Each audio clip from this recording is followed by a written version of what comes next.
Hi, Amanda. Thanks for coming on. It's Sorry. episode 3 now. I've known Amanda for a long time. When was it? 2020 during the pandemic. Yes. We As a tutored, parent first, and then as a colleague. tutoring the 3 kids, 2 kids. Two kids, two kids. Yeah, yeah. We've been on an interesting journey with those kids for a couple of years. Yep. And I'll let Amanda introduce herself. This episode will be on gifted kids. Um, what is giftedness? Because I think there's some terminology that gets thrown around. My kid is gifted or my kid is exceptional. Actually, what are those terms and what do they mean?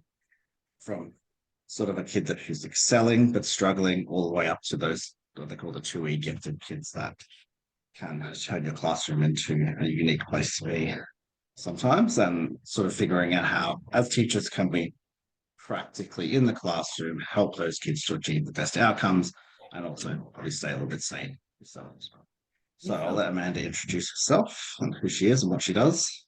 Yeah. So I'm Amanda Larkin, and I've known Liam since the pandemic. And I am a mum of two twice exceptional children, and I was late identified twice exceptional myself. Both of my kids are gifted, and when we talk about giftedness later, profoundly gifted, both of them. And I was identified as being gifted through a MENSA test, which I sat to prove that I wasn't gifted, so I couldn't take over the role of Gifted Children's Coordinator in WA. And several years later, I am now the National Gifted Children's Coordinator for MENSA.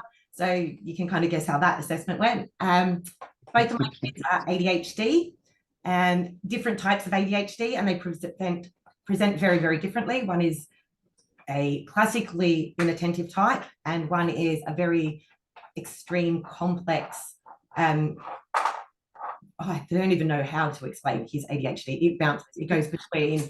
I think you said he climbed out the classroom windows a few times. If that gives you Yeah. an idea, was it him? Yeah. Yeah. And then both of them identified me to our GP as being ADHD, and their words were, they've just DSM-5 to you. Do you want to go and make it official? Shall I make it official?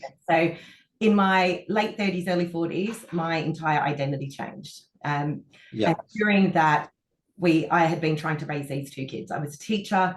I had taught gifted kids. I had 10 or 12 years under my belt by that point in the UK and in Australia, and had two kids that I didn't identify as being gifted because of the way that they presented. And argued with the psych for one of my kids, going, no, he's just naughty. It's like, he might be naughty, but he's also profoundly gifted. Like, what do I do with that? He has been lent out to quite a few people doing masters over the years because of his combination of giftedness, his profound giftedness, but he's dyspraxic as well, and has CPTSD, the school system that didn't care for him, and he's at his 5th school, finally found a school that gets him and doesn't see him as being cheeky, but actually a very good orator, and his creativity is in language skills, but not written language, is oral language. So he would have been great around the era of Aristotle and Socrates. He would have been holding forums of his own. At the moment, previously, he was a pain in the neck in a classroom because he would argue back. And and I was very clear. And that will, when we talk about how 2E kids present in a classroom, he is one of the more obvious ones to spot as a 2E in a classroom. Then I met you through the pandemic when my eldest decided to self-teach because he was bored of what the school had provided him. WA was in lockdown for 6 weeks only. He was in year 4 and he taught himself maths and science up to year 12. And I have no idea what on earth to do with him. And we have an amazing GP who keeps sending us off to all of these places. She gets complex kids and onto a new GP who also gets complex kids. So I think with anything to do with gifted kids, get a good GP who is willing to just go, I have no idea what we're dealing with here, because no one does. And let's explore all options. And that's what she's done with us. And it's been fantastic. So we were told to get a mentor. We signed up to a couple of online tutoring places to try and help this kid who, he was outdoing me with maths. We found him a maths science head of department from Victoria who wanted to work with him for a little while. And when he got to year 12 science, She was like, I can't teach this kid anymore. He's asking me questions that I can't answer. I could get him through his ATARs. I still call them GCSEs. I can get him through his ATARs, but he needs more. He needs wider. He doesn't need up. He's asking questions that are so left field that it's insane. So we got online and I did loads of Googling and I just Facebook messaged hundreds of people. And you got back to me and said, leave it with me. And I'm like, wait a minute, I've just sent these huge detailed emails and messages about this is what my kid needs. This is what it is all like. And you're like, just leave it with me. I'll find someone. And I was just like, what does this guy know about my kids that I don't? And you found Joe, who I swear was a lifesaver. He talked to my eldest in a way that no one had ever talked to him before. And I think both of them had as much fun as each other doing their mentoring sessions. And there was no curriculum, which was amazing. My eldest would come up with questions. I remember Joe sending some part of his PhD or something to him and going, highlight words that you want to know about. And that's where they started, to the point that my eldest wouldn't email Joe anymore because I was getting my spelling wrong and I was getting it right as to what questions he wanted. So you 4 kids took all of that. How old was he at that stage? Just to give, because it's good context of the story of actually how quickly these kids can just. Just how old was he at that stage? No idea. He was year 4 at that point. Okay, so grade 4, he taught himself grade 12. Maths, science, and Joe at some points was struggling to keep up. So Joe was a science and maths teacher who had a PhD in physics from Harvard, I think it was. A master's in computer science and knew everything about everything. And by the end of that, he was kind of pushing Joe's abilities. But Joe would ask my eldest the most incredible questions. And I would hear, because they would do it online, and it'd be, get back on screen, because my eldest is a climber. When he learns, he moves. And that's one thing that his year 4 teacher recognized, and that's a 2E thing, that when he's still, he's not learning. When he's still, he's using all of his giftedness to mask and pretend to be neurotypical. So she had him in the back of the classroom, his wiggle spot. She's like, when I look up from the board and I can't see his face and I know he's in his wiggle spot, I know he's learning something. When I look up and I see him at his desk, we're in trouble. And this was a teacher who had no formal training in giftedness, who was, when I started at the beginning of year 4, I'm like, this is my roller coaster. I don't know what I'm doing with this kid. And then we went into lockdown. I'm like, we really have no idea what we're doing with this kid. And he didn't cope with the online learning at all. So she allowed him back into her classroom when teachers started Zooming, doing their classes from classrooms. He would sit up the back and be her studio audience because he learned better in person. So little tweaks like this across the time has allowed us to have this kid who has had a pretty incredible journey. And I remember one holiday, we'd gone away for the school holidays and he had a session with Joe. We actually had to get home early to make sure that he was online for Joe. And Joe was happy to change their time. And he was like, nah, this is my time schedule. But the amount of time Joe going, come back on screen, get out of the window, come back on screen. But then the questions, Joe would ask a question and it'd keep him busy for a week. And he'd go research and thinking. And it was all off curriculum. But it was stuff like that that would let him sleep, which is another issue with 2E kids, lack of sleep and insomnia and brains that don't switch off. And then after Joseph, you've used a couple of terms, so can we just qualify?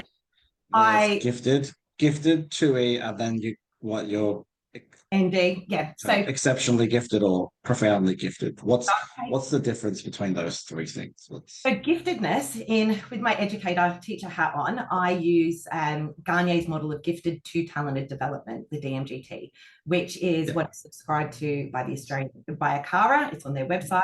Giftedness is a model, an identification model, and in Australia we use Garnier's model. Different countries use different models. I quite like using them all together because they all offer something different. Giftedness is potential. So I liken it to having a bottle of Coke and some Mentos.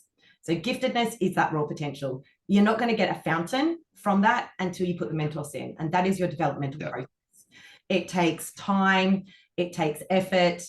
There's this massive thing that sits all around it called chance, because kids, who were born in the 1900s are going to develop very differently to now. Kids who are in a family as a single child develop differently if they're a third or a fourth child.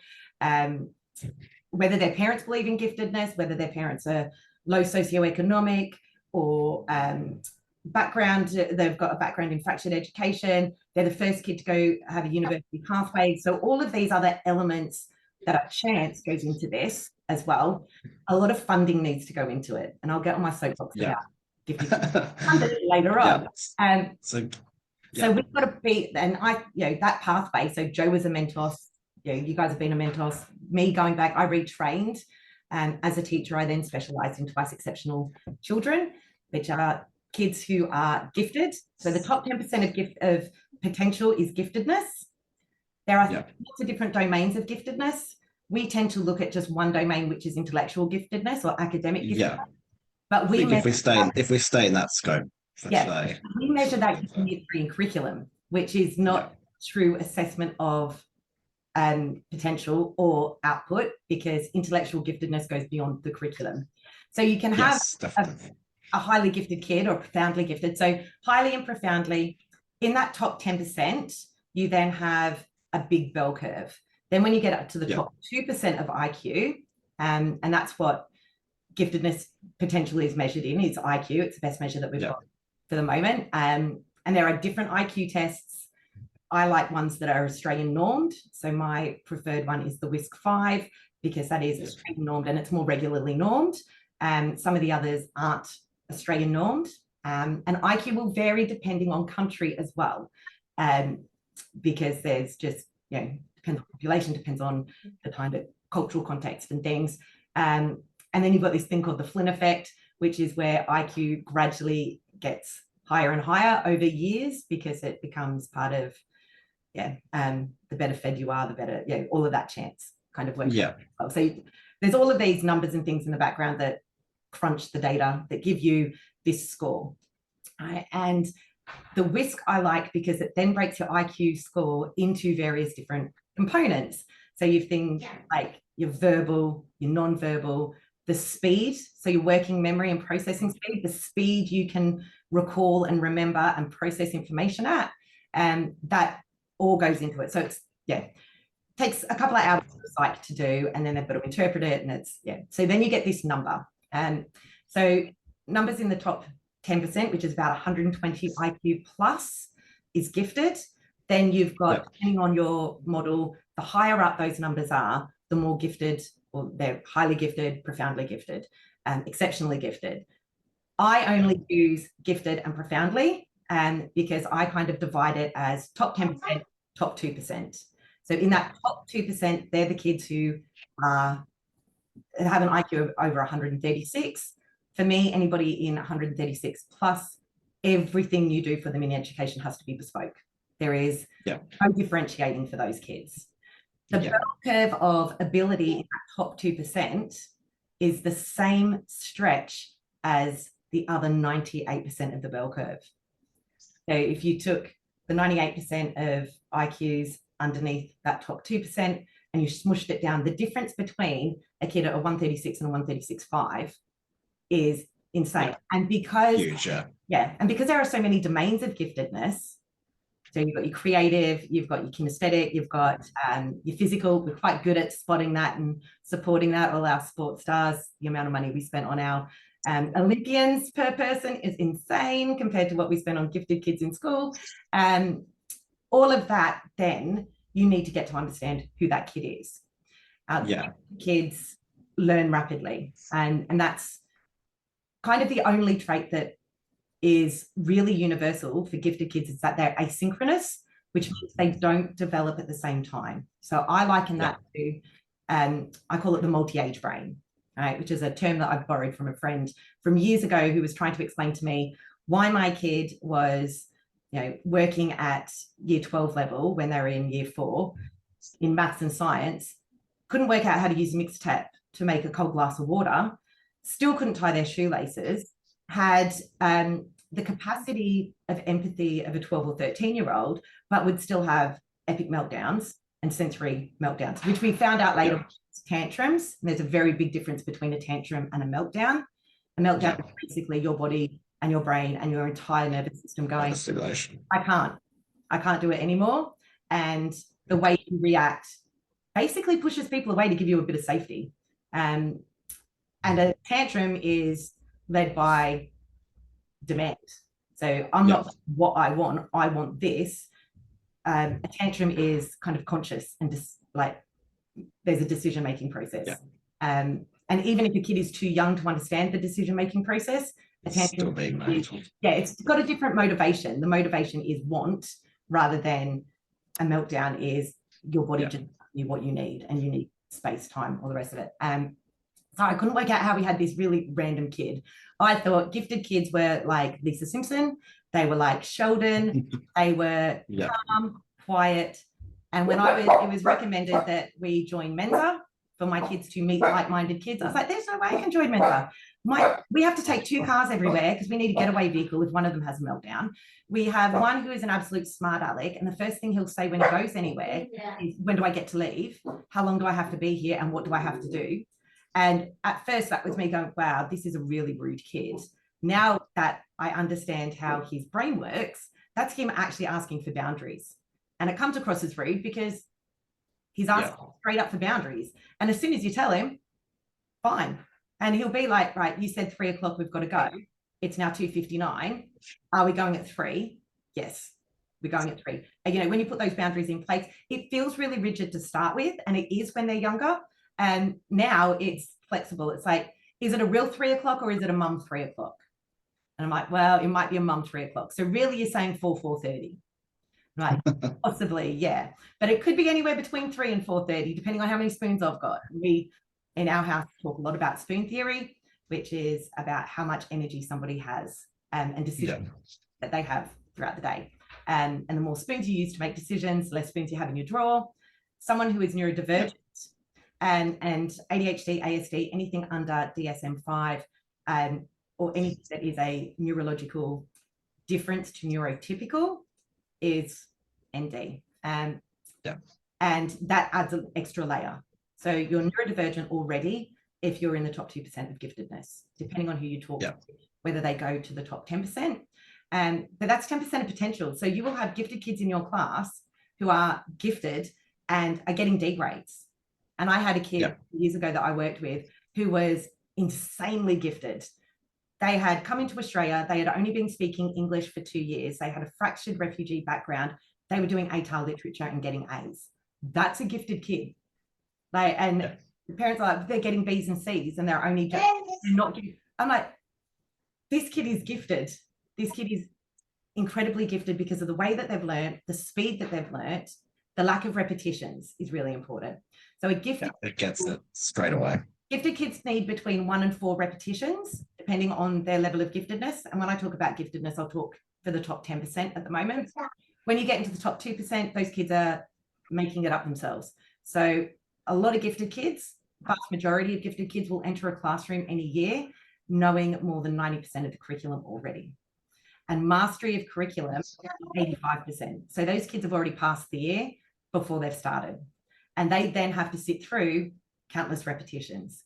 And your kind of middle band of kids, your lockstep synchronous learners, the kids who kind of get that halo of C's or B's all the way along, they need between 8 and 16 repetitions for for them to be able to learn. The problem is with our school system is the number of repetitions that our gifted kids then start making what are called silly mistakes. And people like teachers will say, well, they can't move on until they show me X, Y, and Z. I've got a test paper, skip counting by 5s, that one of my kids did. He spelled his name wrong. He has 4 letters in his name. He was that bored. It was that white noise that he spelled his name wrong. And I'm keeping that until he's 21 and it's going on a t-shirt. And luckily we had a teacher who picked up that he spelled his name wrong. There was no way he was going to pass this test. He was got into trouble in kindergarten writing random numbers on a whiteboard when they were skip counting by 2s. He was writing Fibonacci sequence trying to see how far he could go because he was bored.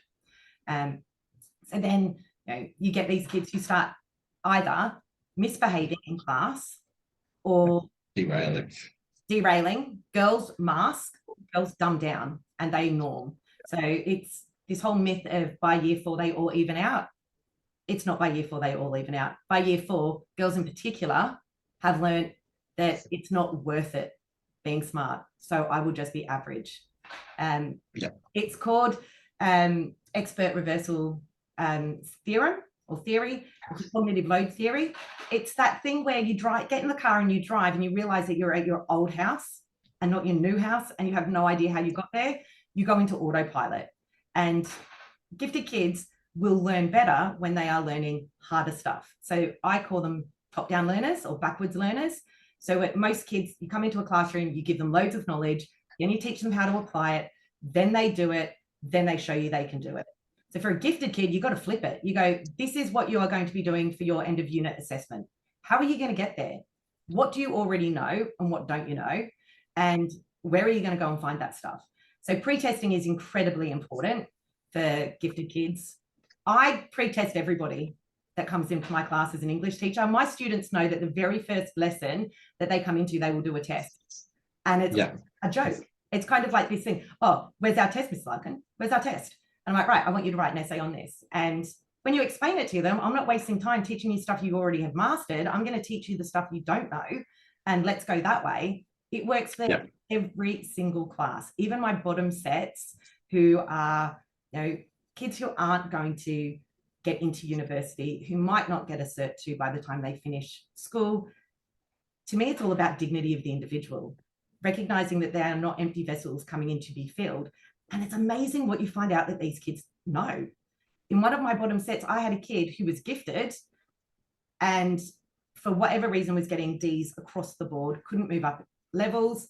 But the kid, while he was listening, doing his stuff just enough to scrape through a D, was designing a cooling system for his motorbike outfit, his motorbike, quad bike that was eco-friendly, self-renewing, and cheap so that it could be done non-toxic. Like what this kid in year 8 didn't know about chemistry and biology because of what he was designing to make it easier for him to ride his quad bike for longer was insane. But no one had pre-tested him and no one had asked him what it was that he was doodling until I asked him, because I approach everything with a curiosity lens. And so it's always tell me more. If I'm working harder than the kids in a lesson, then that lesson's not working. If those kids leave a lesson with less questions than they started with, that lesson's not working. Because I will always ask, and what? And what next? And now? And then? And how? And what else? So I'm a little bit controversial at school when I say things like, great, you got 100% on that test. That test says more about the quality of the test than it does about your ability. Because how do you know you could get 110 or 130? We've given you a ceiling score. We don't actually know what you're getting. And perfection is where innovation goes to die, because perfect means conclusion. And if you're not coming up with something imperfect, then you're not coming up with something that can learn and grow. So I'll show you something. I'll show you something interesting on the whole. So I was reading this earlier. So this is the brain scans on. Yes. And where they fire up. And it doesn't take anything away from average kids as well, because you've got kids who get A grades and they slog their guts out. They are high achievers. They work their butts off to get that. And that is a discrete group of their own. And this is another myth that I hate. If we're giving time to gifted kids, we're taking it from somewhere else. Actually, we give it to all kids. To me, at the end of the day, it's differentiation and it's knowing your kid. But stuff like this I love because it shows the different ways the brain functions when you are doing an activity or a learning. And this goes back to the movement whilst learning you were talking about earlier, because a lot of these brain areas aren't involved in mathematical reasoning. They are physical movement of the body. So you have a kid that's doing maths and their entire brain is lit up like a firework. Well, they're going to move. They're going to feel sensations. They're going to most of that brain is then going, and only a small portion of that brain is involved in mathematical reasoning. And that's where innovation happens. That's where they are self-teaching things. So it's that IKEA, I call it IKEA learning. No one knows how to build an IKEA piece of furniture until you have to. Just-in-time learning is the technical term, but you learn on the fly. You're learning through reading instructions. You're learning through your mistakes. you're learning through having to hack it by going and getting no nails and then wallpapering the whole thing because it's covering up all the mess. And you end up still with a product that might have had a different pathway of getting there, but you're getting there. And the kids we're teaching now, the kids that I've got in year 7, are not going out into the 21st century world. They're going out to a 5th industrial revolution world. And the stuff that they are doing at school now is so different to what they're going to be doing in the real world. They're not going to go into jobs. They are going to be entrepreneurs finding a gap in the market that needs filling, and then they're going to come up with the technology to do that. And a lot of what they're going to be doing is single solutions. So they're going to find a problem, create one single solution for that one problem, solve that one problem, then move on to something else. So when we're teaching kids to work to a rubric that caps them at the end, that's unhelpful. So all of my rubrics, drives my kids insane, have a blank column at the end. And you will never get above 85% in my class. And if you do, I've done something wrong with my planning, because learning is a continuum. It never ends. You never get 100%. If you're getting to 100%, that's where creativity and innovation die. And I'm not letting any of my kids have their innovation or their creativity die. And I've been described as a maverick in a classroom. I think I love teaching. I have so much fun teaching. And my current project at the moment, because I work part-time at a school and I work part-time as an educational consultant as well, working with twice exceptional kids in particular, and lots of parent advocacy coaching, because parents themselves have got to educate the educators. There is no compulsory unit of education for teachers while they're doing their degrees on gifted. There'll be 1 or 2 lectures if they're lucky, but it doesn't go into the, and it just goes into differentiation in terms of more of the same. So give them an extra paragraph. Right. So I explain this to teachers like, you've written your school reports and you're a week early and you've given them in and they're perfect. And I go, great, thank you. Now that you've got an extra week, can you go down and help the other teachers write theirs, because they're no good at doing semicolons? Can you go in there and teach them how to do it? And then great, you finished theirs off. Now, can you go across to another school and do theirs for them? No teacher is going to ever, and I've never had a teacher put their hand up and say that they would ever hand their reports in early if that was what was required of them, if they handed it in on time. Like if they handed it in on time, they got it done, fine, but they would have used their time for something else. We literally do that to kids in the classroom. We go, if you finish early, we give you busy work, or we make you go and teach a kid whose brain functions quite literally differently to yours. So you've got a kid in that gifted math brain with those parts of their brain firing, trying to explain to a kid with the other areas of brain firing how to get their brain to work to learn the same math stuff that they've worked out on a very different route. So you can't get a gifted kid to be the kind of little teacher's helper. I know that teaching and being able to re-explain is the highest level of understanding, but that's to a peer. And we consider peers in the education system to be age-based. Needs to be cognitive-based peers. So for some of those kids often have trouble empathizing with those that aren't as high IQ as they are. And usually, and seeing them as peers and equals. Because I don't think, I don't know, I find that really hard. I find the empathy thing really difficult, because we look at empathy often as a one-way track, not as a double empathy two-way track. So I'm expected as a gifted kid to have empathy for a kid who is struggling, but that kid who is struggling is not expected to have empathy for me as someone who is excelling. So unless empathy is going both ways, and this is where I get a little bit controversial, I'm not interested in empathy. I'm interested in finding a cognitive peer. So that might be a teacher. And I love teachers as peers, but I also love teachers as peers who do playground duty, because that builds in self-autonomy and advocacy for the kid. So you've hit this level, this teacher is out here doing playground duty. If you want to tell them, go and find them on playground duty and tell them all about it. You set up that as a mentoring kind of safe relationship to start with, but it means that that kid has got the choice as to whether or not they share their knowledge or they don't. Because often we get gifted kids in class to be the one who answers all the questions or use their work as all the models. There's a lot of us who are introverted who do not want that.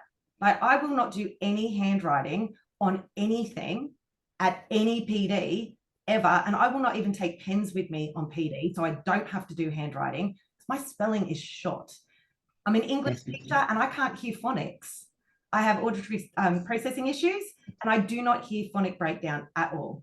I used to teach THRAS in the UK, which is their phonics program, by memorizing the VCR. That was how long ago it was. I would memorize the lesson and then regurgitate the lesson. And I would do it. I might as well have been showing the kids the instructional DVD or VCR or whatever, because that's literally what I was memorizing and then just churning back to them. Because I still can't hear phonics. So my spelling is pretty woeful. And the way I've learned to spell is through etymology, going back to the roots and understanding which ones have Latin roots, which ones have Greek roots, which ones are Germanic roots, and the patterns that come with those, and then how our language exploded. And that's how I've learned to spell. But I do not do any handwriting at any PD courses where other people can judge me. And I may well be in that group of people, the person with the highest IQ. And I'm not saying that as a braggy point about having the highest IQ. It's just because I have a high IQ doesn't mean that I can do everything. Right? No one knows how well Mozart juggled. No one really cares about his juggling skills. We like his music. We make lots of kids learn his music. But can he juggle? I don't know. No. And no, maybe you could have. And nobody even asked that question, but we put a kid in school and we expect, because we've got these 8 curriculum areas, that they're going to be an A grade in every single one of them. And when they don't, that's a kid who's failing. Actually, you need to look at those grades. And if a gifted kid is getting all A grades, I start to get worried, because that's a kid who's underachieving, because somewhere along the lines, their giftedness is not being extended. So they should have a very kind of asynchronous report card, if it is a genuine report card. Or they get those A grades and then they have a very different pathway of extension, not more of the same. So I'm huge on higher order thinking skills, which is abstract thinking. And it requires 0 work for the teachers, 0 resources for the teachers, a huge amount of work for the kids. And as a teacher, it does require a bit of vulnerability, because you are going to be asking kids questions that there is literally either no answer to, or you don't know the answer to, and you have no idea how the kid is going to find that answer. And I've written, it's on my website, I've written a deck of 50 cards, which have got a, pull out, give them to the kids, higher order thinking activity. That I'll put the link to the website in the description of the video. What's on the spot? And they are all the things that I use. And I'm really lucky that I've got a friend who went, you've got to write this stuff down because you just keep pulling it out of your head. And I'm like, I don't know how to get it out of my head. And that was the problem. And I'm the same. Trying to make resources, and I'm like, I don't know how to get it from here. And I have an amazing friend who is able to take whatever I dictate on the car on my drive to work, as I like to brain dump. And she's like, well, these are all the strategies that you're using. These are all the techniques that you're using. I'm like, really? I just do it. And she's like, yeah, but you do it on the fly because that's how you think. And that gets me into trouble sometimes as a teacher, because I go way off what the curriculum is asking me to do, because a kid will come up with something and I'm like, whoa, let's go down that rabbit hole. But so I want to think is as simple as going, tell me the top 5 things about this lesson that you have learnt. How do you know that you know that information? How are you going to prove to me that you have mastered it, and mastered it as an 85%? And you give them a blank piece of A4 paper and let them go. I've had kids, and some of these things will go for 5 minutes, some will go for weeks. I had a kid, we were talking about Fibonacci sequence, and do we find maths, discover maths, or create maths? And what's the difference between finding and discovering? And we talked about finding. I'll go down that rabbit hole after this now. We went down that rabbit hole between finding and discovering loads. We went into the semantics of all of it. They ended up writing an essay, which was at a university level, on how maths isn't the most purest of the sciences, or whatever it is, because of blood diamonds. Chemistry is. Because as soon as we apply numbers or value to something, as humans, we start to value it differently. And if we didn't have numbers, we wouldn't have value. And if we didn't have value, we wouldn't have put value on diamonds, which wouldn't have led to the blood diamond trade. And they wrote this epic philosophical essay on that they were in year 9 or year 10, took them 6 weeks. They then wanted to learn how to APA 7. So they went and self-taught. That was their extension from one lesson. Where I've had other kids go, right, I'm just going to answer this question in a PowerPoint. And that's okay too. And it's all about the questioning that you do with them. So I'm like, this is why you chose to do it as a PowerPoint. well, I've had a really tough day. I've got a maths test tomorrow. I've got sports after school today. I really quite like this question, and I don't want to be messing around learning new technology to show you how I know it, because I want to spend more time actually coming up with my answer. So I've chosen a technology that I know I can do well, so I can use my time here. And I teach a lot to working to capacity. So I use a modified Eisenhower matrix to actually break the time down. Go, right, so your essentials will get you a pass. And then your next level and your next level will give you all of those components, but you only work to a certain amount of time. You've got 2 hours to do this. If it takes you all your 2 hours to do the essentials, that's fine. It doesn't mean that you have all the pretty fonts or whatever, but it's working out a hierarchy of how to get through the work so that you are not spending 6 hours doing a 2-hour task. And it's also about accepting that when that 2 hours is up, you hand in what you hand in. And that's the best that you can do in the context that you've got. Because you can do a study on something, like you can do Romeo and Juliet in year 7, or you can go and do a thesis on you Romeo and Juliet, or you can be Juliet and then write a book about your role as Juliet, and that could take you 5 or 10 years. And so it's about working to context, because knowledge never ends. And that's really hard, teaching the kids how to do that, and allowing them to accept that. So we know what happens when they get a good mentor. We get this sort of use of the brain. Don't get a good mentor, they get tables. What if they don't? What if they don't have a good mentor? Betts and Neihart have 6 profiles of gifted underachievers, and I love their profiles because their version that the ACT government has produced is really simple. They've just brought it down to one A4 page. It goes, this is what the kid is like, this is how they might present, this is the stuff that they need. And it can be at home, at school, in the community. It's a really comprehensive Gestalt kind of way of looking at kids. And they fall into 6 categories. You've got your people pleaser. They really worry me. They're the ones that you see a lot at school. They're the kid who is constantly hanging around asking for, am I right? What do I do next? They have no independent learning skills because they have internalized that if I get anything wrong, the issue isn't with a mistake. The issue is me. I am the failure, but I have made a mistake. And they're the kids who drop out most at university. They're most often girls. Big stereotypes and generalizations here. There's lots of boys as well, but we tend to see it more obviously in girls and earlier in girls. They're the ones who are going to be on every single committee at school. They're going to do every extracurricular club. They are going to burn themselves out. And a lot of them burn themselves out before they get to uni. They'll burn out in 11 and 12. They're the kids who need a huge amount of support to get through year 12. And then when they're at uni, first, second year, they drop out. They're also the pathway of kids that have the longest mental health. I think they all have real serious issues. I'll put this document up so people can actually see the document whilst you're talking about each. Oh, I love this one. Yeah, the successful. Now, we look at the successful often and go, that's a kid who's getting A grades. That's a really successful kid. But to me, I'm seeing kids that are like that. My alarm bells are already going off, because this is a kid who has no independence. They have no assertiveness. They need to learn to take risks. They then develop a clear underachievement. So they will achieve at an A grade or 100% when they should be achieving at 150, because they're scared of going into the unknown. So that's why I give my kids a rubric with a blank, because they don't want to cause trouble. They are there to teacher approval. They don't want to cause trouble by asking for more work. Gorgeous. They are the ones who always have their hand up. They are always beautiful. They go home, they have massive meltdowns because they've spent all day holding in their questions. They don't sleep at night. These are our existential crises at bedtime kids, where they will, 8 o'clock, you're trying to put them to bed. They're asking about, one of mine, how can we trust the scientists to know that they're not wrong with the estimations of when the sun is going to blow up? I don't know. When we started working with Joe would ask questions that would burn his brain out and cognitively fatigue him to the point that he would sleep. So when he ended up doing radical subject acceleration, he went from year 5 to year 9 for maths and science, because he was at a K-12 school, did that for a year. It was brilliant. But he was falling into that successful, where he was constantly being told he was a gifted kid. He was getting all of these real great awards. At home, he was not holding it together, and the school couldn't understand what the problem was. Why are you complaining that your kid is getting A's? When he got sent up to year 9 for science, he failed his first science test, got a 28. I have never been so happy in my life.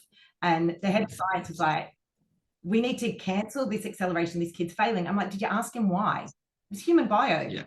He did not believe that biology, human bio, was a science. It's physics or chem. It's not a real science. I like this kid. Yep. But the head of science was amazing. He sat him down and said, well, this is where all the chem and the physics fit into human bio. Next test, still no study, nothing else, got an 88%, simply because he valued what he was doing. And everyone was like, he put value on it. Yeah. And then he got his Bunsen burner license in year 5, which is something that you don't get until you're in year 8. Still doesn't have a pen license though, which he should have got in year 5.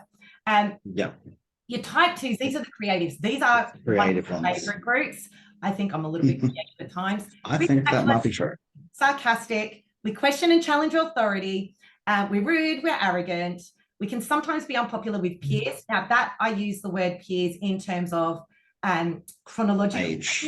Cognitive peers. Because if you come to, like, I run programs where I've got kids who are all cognitive peers. If you come to one of our MENSA events, we've got kids, 45 kids who are all within that 2% group. They are different kids. The kids who can't behave in class are behaving. The kids who can't be group leaders are group leaders. The kids who aren't team players are team players, because they're with their cognitive peers, not their chronological peers. So they're often unpopular with their chronological peers because they have literally nothing in common with them. I see this one. I like this one. I see it all the time. Now, I've read something recently, which is really fascinating, and I've got to go back and find it because it was one of my doom scrolls, was that people who are neurodivergent don't have a lack of empathy or a lack of, or an overabundance of a sense of justice. It's that neurotypical people have a lack of empathy and an underabundance of a sense of justice. So neurotypical people, with like just totally flipping the script. So if everybody had that kind of fighting, don't suffer fools gladly kind of mentality that some TUI and gifted kids have, the world would be a whole different place. But some people are happy to go along with the status quo, and some of us like to argue it. Without creatives, we would still have a slave trade. We would still have women who couldn't vote. They are the troublemakers who are also change makers once we learn to harness them. So one of my little Rosie would fit in this one. Yeah. Troublemakers. Now had been suspended for being a smart mouth, which I took issue with because he was actually self-advocating. And now the school he's at has worked out that his smart mouth is actually on the fly debating, and he is debating above his age group. He is incredibly good at oratory, thinks on the fly, won't write, very rarely writes. He's dyspraxic. It physically hurts him to write. He can do dictation. He hates doing voice to text because that's not how his brain works. I have not found a voice to text that keeps up with him. He speaks faster than I do. I talk at 2.5 on the normal. He's probably a 3 or 4. He needs to be thinking on the fly. Then you've got your underground. These guys really work. These are the ones who are the ones that level out by year 4. They are the ones who end up with a huge amount of guilt. They're the ones that are, I should have been a doctor, but I'm just. I could have been. So when we look at gifted kids, we're looking at the resting state of the brain. That potential MND, NMD. The resting state effectively. And the Coke neurotypical people, it's very relaxed. And then when you look at the brain of a resting person who's gifted, the whole brain is still lit up. Oh, it's still going. And that's that existential crisis, overthinking things. Why differently, like you saw with the math one, we make connections that people don't normally make. And that's just because of how our brain works. It's not about, and I really hate the word gifted because it's got this elitist kind of feel to it. It's not, it's a different neurology. It's a different cognitive build. Right? It's just a that's why I call twice exceptional kids and gifted kids, I put them in the neurodivergent category because they are just different learners. And you've just got to know who they are. So these kids are often insecure, often anxious. You will find a lot of underground and will refuse because they don't have anyone they can connect with. And the biggest thing on all of these is finding a cognitive peer. So every single one of them, a mentor or a cognitive peer is the most important thing that you can find for these kids. And when you've got kids in a school, in a primary school of 300 kids, and you're a 1 in a 500 percentile, you might be a once in a career for a teacher to meet. I'm in an incredibly privileged position that most of the kids that I work with are in that top 2%, and I get to spend all day with them. So I'm constantly coming up with, ways to keep these kids engaged. It's easy for me because that is what my job is. Right? But you ask me to go and pave a road, pave a driveway. I have no idea what I'm doing. You ask somebody who is an expert in that area to do that. So we then kind of hone our skills into different areas. And you've got the at risk.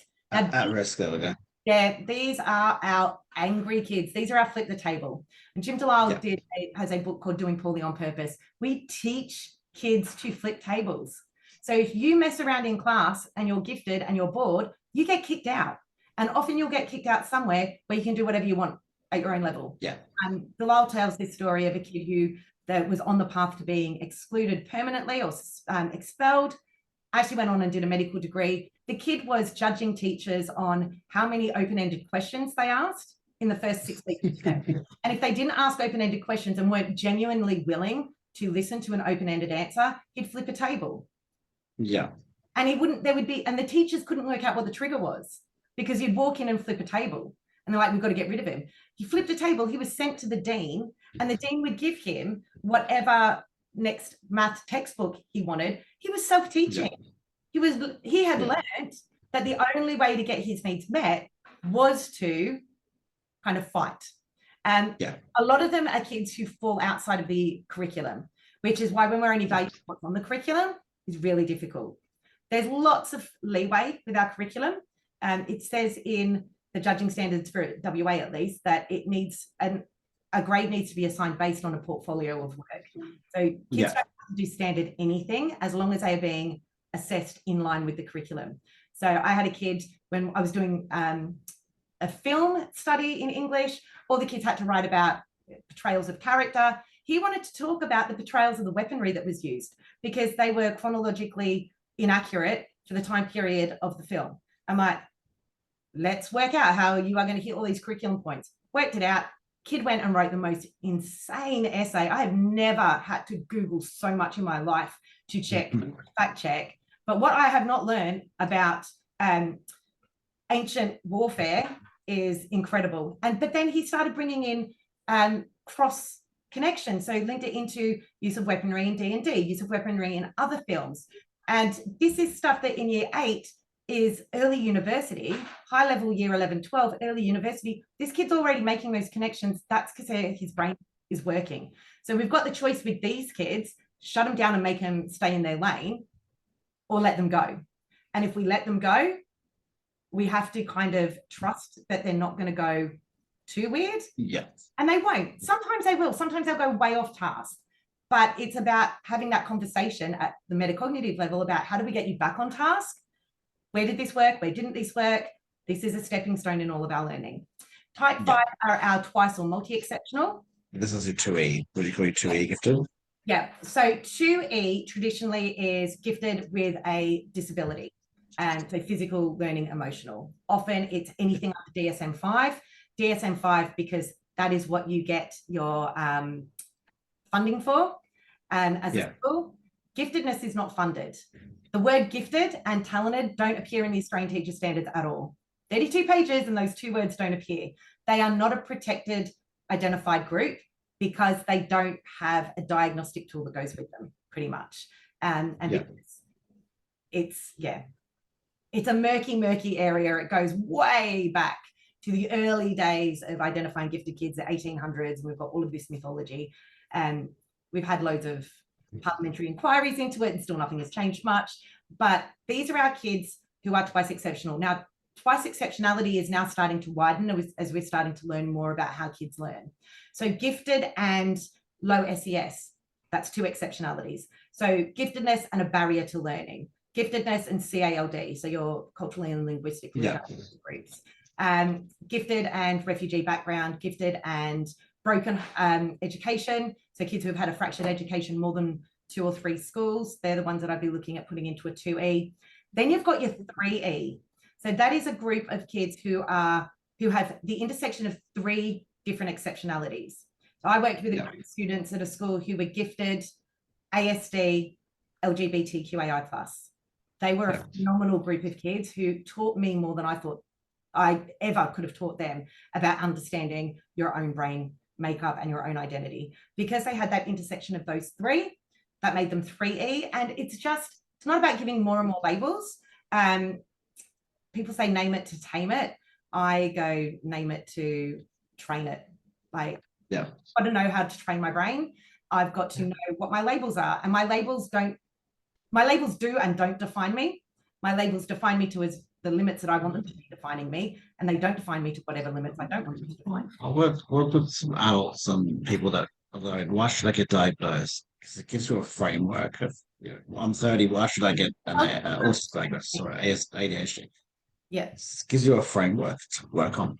Yeah. And you shouldn't treat all kids with ADHD and ASD, saying they're all differently, but it gives you a framework to start with of strategies that you can then help teach that kid how their brain works. That'll give them strategies. And that metacognitive I think stuff is so important. Yeah. Hatred of labels. And I'm like, I think they have their place. Yeah. There's certainly a negative way they can be used, but they certainly have their place in developing understanding in kids' brains. And this is why when this happens, this happens. Yeah. And it's not a free pass. I can be ADHD and I can act like a jerk at times, and I'm purely acting like a jerk, and it's got nothing to do with my ADHD. It's got nothing to do, often it's because I haven't had a Diet Coke in the afternoon. But that's still me blaming something else. You have all of these labels. For me, being identified as ADHD, it allowed me to work out different brain hacks. So I have to work differently. My accountant will know this now. And I can't do my accounts. I hate them. They are so boring. It's beyond boring. I print them out on paper. I write a glitter pen, and then I photocopy it in black and white. So they think they're getting the original black and white document. And I've gone to Smoogle and used a really pretty glitter pen, and I buy a new one every month because new stationery, it's that I'm not allowed to use that pen unless I'm using it for my accounts. It's kind of breaking those molds. And with a 2E and a 3E kid, that's what you need to look for. With all gifted kids, you've got to look for that. But for me, knowing that I was ADHD and gifted, that opened up a lot of understanding about me. I spent most of my life thinking I was broken because I didn't think like other people, and I had no reason to think differently. I spent a lot of time being that underground, the creative. And you can be more than one of these as well at any time. So the level type 6, a lot of people would identify type 6 kids, but they're actually type 1s. Because to be type 6, you have to be totally autonomous. And it's very rare to have a kid in school who is an autonomous learner, because they are still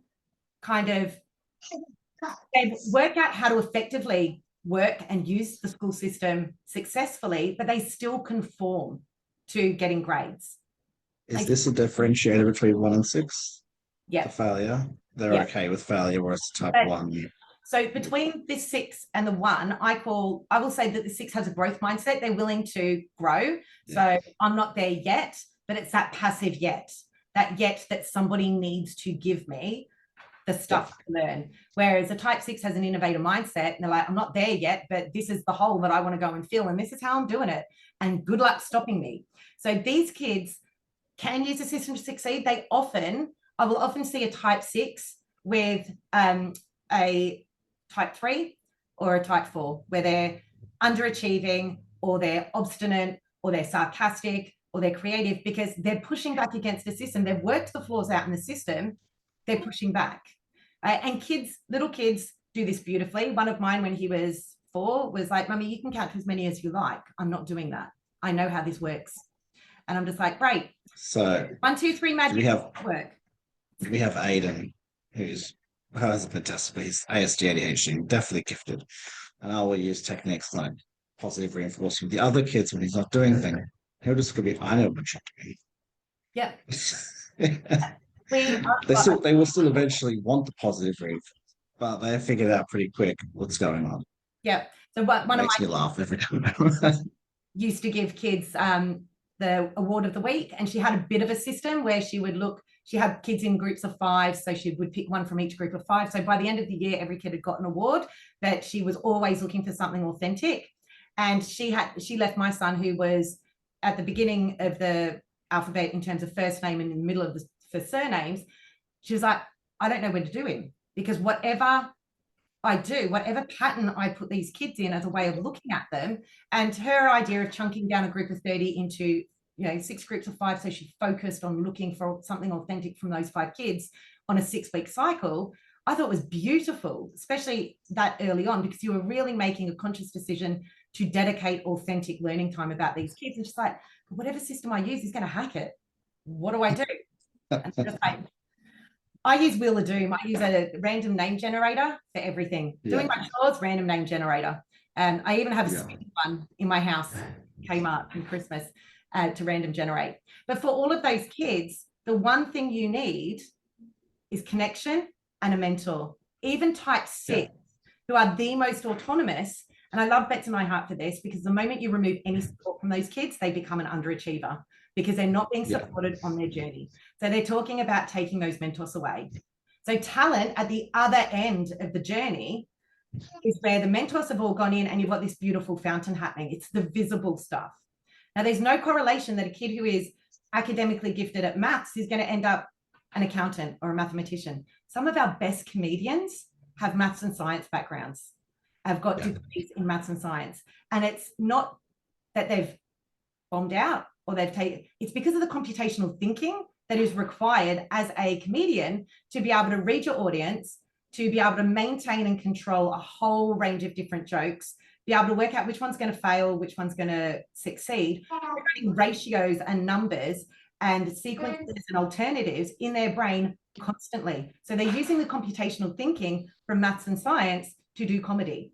And so that's where you're going to end up with different kids with these different trajectories, even though they've got these, very obvious gifts sometimes. Sometimes they're not obvious gifts and you've got no idea where they're going to end up.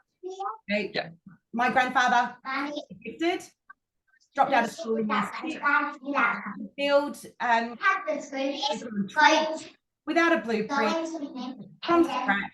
They always passed over the pits. You got all the dimensions and everything right. Always only shot once and welded once. I can't even slice up a chicken breast and get it into the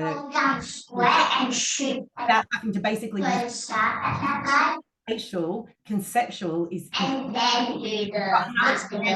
these numbers in when they're looking at numbers on a page, their numbers go 3D. When they're doing a multi-step math problem and you're asking them to write out their working, and everyone's working goes down the page, their working goes that way.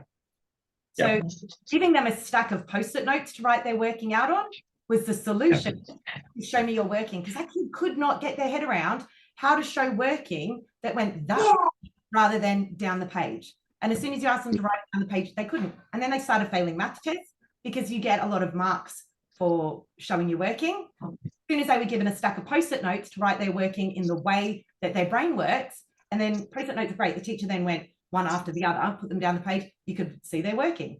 That it was just about the different way that their brain saw numbers and processed numbers. And so with catering for them in the classroom, talk to them. And curiosity led. No shame, no blame, no judgment. So good trauma informed. So good trauma informed ed is good. Everybody ed, being a person ed, in my opinion. But talk to them. Go, tell me how you got to that. I'm really curious, what pathway did you take to that? And if they can't show you on paper, record it. Voice record. The universal design for learning of get them to display their understanding in a way that makes sense to them. Yeah, I have a few issues with universal design for learning. I love it, but it's often used in place of good differentiation. And done as and I've got some incredible books about how you can insert innovator mindset into universal design for learning. Universal design for learning, like any tool, when it's done well, it is phenomenal. And we shouldn't even need to label it, because to me, it's good teaching. It's about using techniques that work. So that kid doesn't have an ADHD label, but I know for a fact, if I'm allowing them to go and walk around the school, I ask them a question, I send them on an errand to go and drop. And I have library books in my classroom that are always overdue, that always need to be dropped back to the library. And then I always have a pile of library books that are urgently needing to be picked up. And I've always got those kids who need to percolate when you give them a really big question. So essay question, oh no, can you return these books to the library? I walk down to the library, return my books, then they come back and they've had that time to percolate, so they're then able to formulate their answers. Sometimes they don't know, sometimes they do know.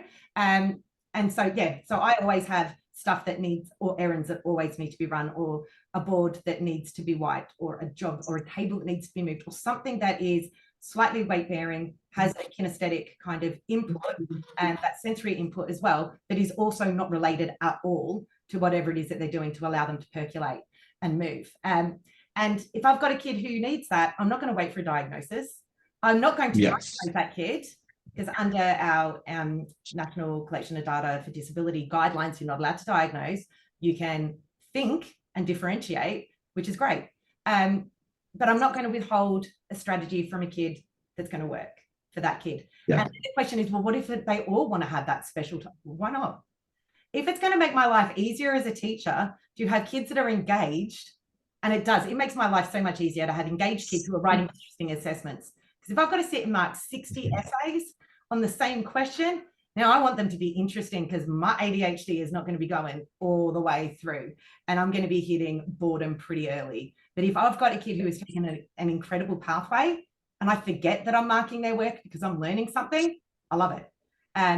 But it does take a little bit of vulnerability as a teacher to be able to go, I will walk into a classroom and my little mantra is, I am the dumbest person in this room.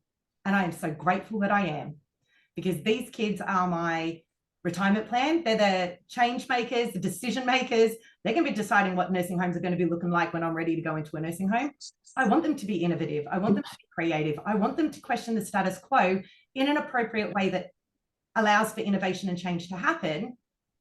And I don't want them scared. I don't want them repeating the mistakes of the past. So I want them empowered. And it makes my life a lot easier if they're engaged. I've got no one flipping chairs. And if they're, and it's not a free for all. We do have to work within a framework. And there'll be times that they go, can I do this? I'm like, actually, I can't, but let's look at why. This is what I'm marking you on. This is what the assessment requirements are. How can we work a bit of what you want into what we want? Because I have to mark on this, because this is my hierarchy. You're part of my hierarchy. How can we kind of meet in the middle and come up with something that's going to meet both? It isn't. Sometimes it is, all right, how about I sit down and I spend 3 lessons slogging my guts out, getting this essay done. You only make me edit it once rather than edit it twice, so I can go and do my personal project. Sure, that kid will write that essay. They will meet that deadline rather than, wasting time and leaving it to the last minute, because they know that they've got something to go on with that is self-directed. And again, it's not a free-for-all. I don't let my kids just randomly do stuff. They have to evidence how it's going to show mastery on the curriculum. And I give them the syllabus. I literally give them the SCASA judging standards, which is what we use as teachers to mark. It's a roadmap. No one ever goes on a journey without knowing where it's going to end up. Some people do. So you've got plenty of time. But yeah, it's about. Let's say a teacher has identified that a student might be gifted.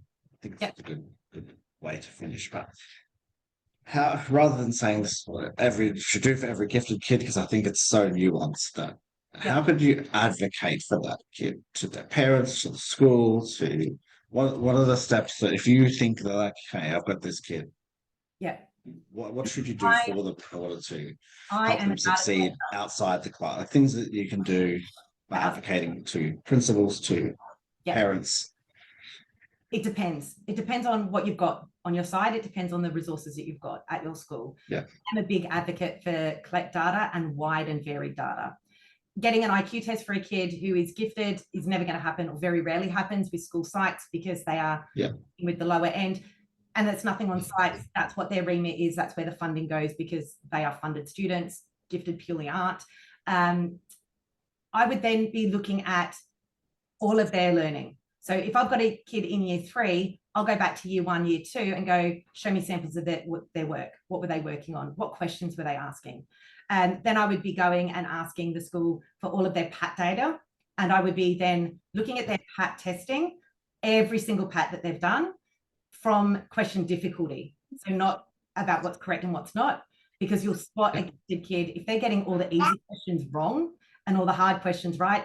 That kid's bored until their brain is engaged. But then if we just use the overall score, they might only have got 50%, but they got 50% of the easy ones wrong because they were bored and they got 100% right. Yeah.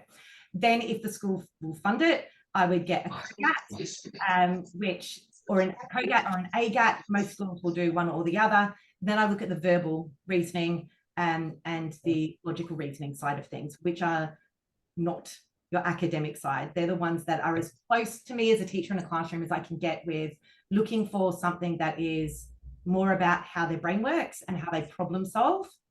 Then I would talk to the classroom teacher and say, look, try these things. There's a couple of things that you can try. Look at how that kid learns. And on my website, it's a free resource. It's called the ABCD chart. It is a remake of the ABC behavioral chart. So the antecedent, consequence, but it looks at it from a discovery point and a curiosity point rather than a consequence point. So you're looking at it, there's instructions on there, and it's a freebie because, you know, I think that's, you know, it's the easiest way for me to get to know my kids is to look at the environment. They're little plants. We don't blame a plant for not growing. We will fertilize, water it, protect it, put it under UV light if we need to, sing to it, whatever. But we don't always do that with kids. We blame them for not succeeding when the environment doesn't let them. So yeah, I would look at that. Then talk to the kids, pre-test everything. So if you've got, you're starting, you know, term 2 math, your year 4, you're doing 2D shapes, go to the back of that chapter in their textbook or whatever book, give them that as their first test.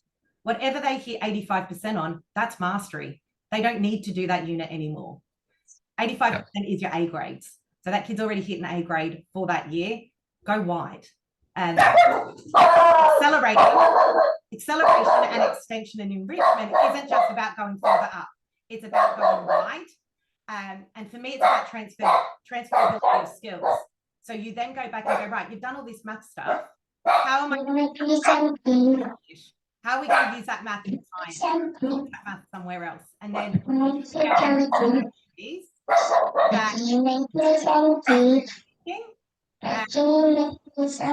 autonomy. Doesn't need any extra work. Discovery Puzzle Maker online is fantastic. You can chuck a whole bunch of stuff in there and it'll make loads of problems and puzzles that gamify doing the learning for kids. But I'd just be asking in the hot tub, and it's like, you have a grain of rice to take out every piece of knowledge that you have from this unit. What are you going to take and what are you going to leave? And it's a justification that's important. So why are you going to leave this information behind? You've got 5 bits of information that you're going to put on the stock exchange. How are you going to value them? You've got the information from this class and you're going to sell them to somebody. Who are you going to sell them to? Who you're not going to sell them to? Could, would, and should questions are really good. What could you do with this information? That goes weird and wild very, very quickly. Like, we always end up with something post-apocalyptic, and if we don't have a mushroom, then we're dark places. Thinking, what should you do with it? So this is all the stuff that goes along the empathy, making the world a better place. And what would you do with it as an individual? So you're asking 3 different types of questions: should, would, could. Those 3 are the basis of, you know, pretty much every one of my lessons that I do with kids. And it's perfect. So yeah, there's loads of really simple ways. Get to know the kid first. Listen to them. And if you're on duty and they want to do their info dumping, invite them to walk around on duty with you. There is nothing more incredible than seeing a kid going to info dump with a teacher in a playground who is also followed by kids of all different year groups who want to find out about what that kid's info dumping on. And it could be that a year 6 kid has the same passion about whatever they've got on whatever. For one of my kids, it was World War II aircraft. They then matched up, and they spent countless playtimes climbing equipment at a chronologically appropriate age for play, chronologically appropriate age play, and then cognitively with their discussion. And they would then went into all types of stuff, and they would come home and research this so we could go and talk to the kid about that while they were hanging upside down on monkey bars. So it's about matching cognitive and chronological and looking at slightly different. So it's about letting go of ages. And meeting the kid where they're at, not where they. Yeah, where someone drew an arbitrary line in the sand and said, this is what they need to be doing by this point. And yeah or no. So yeah, it's not easy, but it's so much fun. It is so rewarding. And it's not just for gifted kids, it's literally for every kid. It's good teaching. And is it time consuming? Sometimes, but there's loads of really easy ways to get around it. Two truths and a lie is really fantastic. Post-it note, I love post-it notes, palm cards. Post-it note, 2 truths and a lie on one side. You write your lie on the back, and then you explain how it is a lie. And you can find out so much about a kid by how they explain what a lie is, what the lie is, and how they came up with that lie to you. And you do that in 5 minutes for a whole class. And some kids might not be able to give you a full story about their lie. That's okay. It tells you a lot about them. But yeah, there's hundreds of things. I could talk for hours on this. It's so much fun. But they are. We'll probably do a couple of other things later down the track. Yeah, specific things. Absolutely. But yeah, thank you so much for sharing your experience and your knowledge. I think thanks there's for talking. that interplay between lived experience, knowledge, and then the stuff that you can only get from one or the other. That when someone's actually lived it, they have kids with it, and then also with teaching practice as well, and also being gifted as well helps in making it easier. A fun journey, and it's never ending, and it's not easy. It is literally a roller coaster. There is a lot of points where there's been a lot of, metaphorical vomiting happening, but there's been lots of fun and silly, crazy photos as well along the way. But it's just because a kid is gifted doesn't mean that it's an easy ride. It means it's a different ride, and everyone deals with roller coasters very differently. So, yeah. Yes, thank you so much. No worries. Thanks for having us, Liam. I really enjoyed it. Not a worry. Thanks for coming on. No worries. And I will chat to you again soon. Definitely. See ya. Take care.